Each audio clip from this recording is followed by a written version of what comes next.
You've had years and years in martial arts, brother, and you've competed for many years.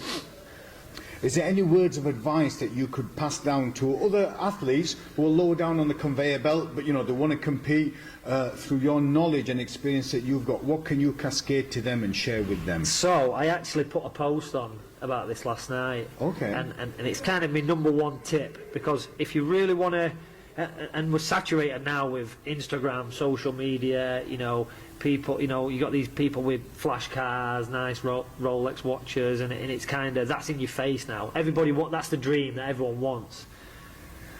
And MMA is a way to get that dream. You know, we're in the McGregor era. Do you know, Conor McGregor, everyone knows him, you know, and people think that that's the path. You talk a bit of shit, you know, you win a few fights and you've made it. So my advice is just to stay skin, like learn to live on nothing, basically. Oh, I remember seeing that. Yeah, post. I put a post. I was sleeping in the gym in Dewsbury, and yeah, I just, you know, I had my car, you know, I was living at my mum's, sleeping at the gym. I'm just kind of getting by on what I had, you know, just earning fivers here and there, and just getting by, and not getting ahead of myself and trying to buy a flash car or buy a house and buy a Rolex, buy all these things, you know, and that allowed me to train full time. Whereas if you've got a 30 grand Merc on finance and a fucking, you can get a Rolex on finance as well. You can get anything on finance now. You can get your entire life on finance. You can live the dream.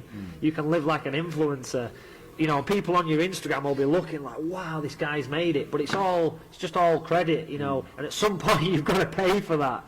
And if you're working full time to pay off all this stuff, you ain't got time to train anymore. And that's the big mistake, I think, for people, is they're working full time to pay debts that they didn't need to pay, and then they're not coming into the gym and training. So really, you know, it should be the other way around. Live it well inside your means. Put some money aside and spend what you can on training. Train twice a day. You know, find a good team and just work hard. There is no shortcuts. People see the McGregor of now, but they don't remember that, you know, he was on the dole. He didn't have a job, and he was training, sparring, training hard every day. Him and Artem used to lock themselves in the gym and spar for 2 hours, full power. That's what they used to do.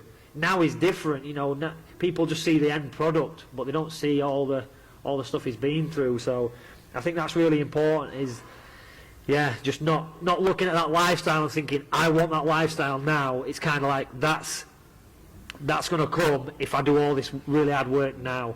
It's interesting you mentioned that, because a person comes to mind called Jack Gunning. Now Jack Gunning, that's what he does now. So literally he'll do the odd PTs here and there.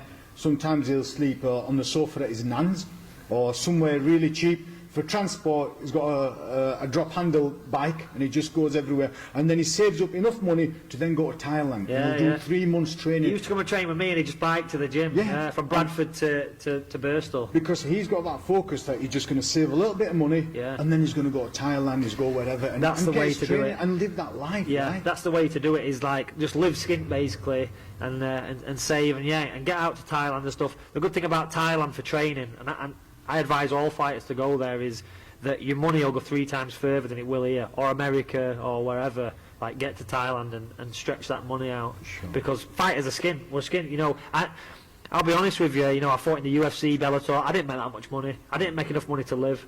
I've over 100 fights, and I could not have just retired and lived on that money. I needed to create AVT as a business. I need to do side businesses. You know, I need to do all these little side hustles. That's what it's about. You need to, if you want to do MMA, you need to be a hustler. Yeah. If at pro level, you need to have a side hustle.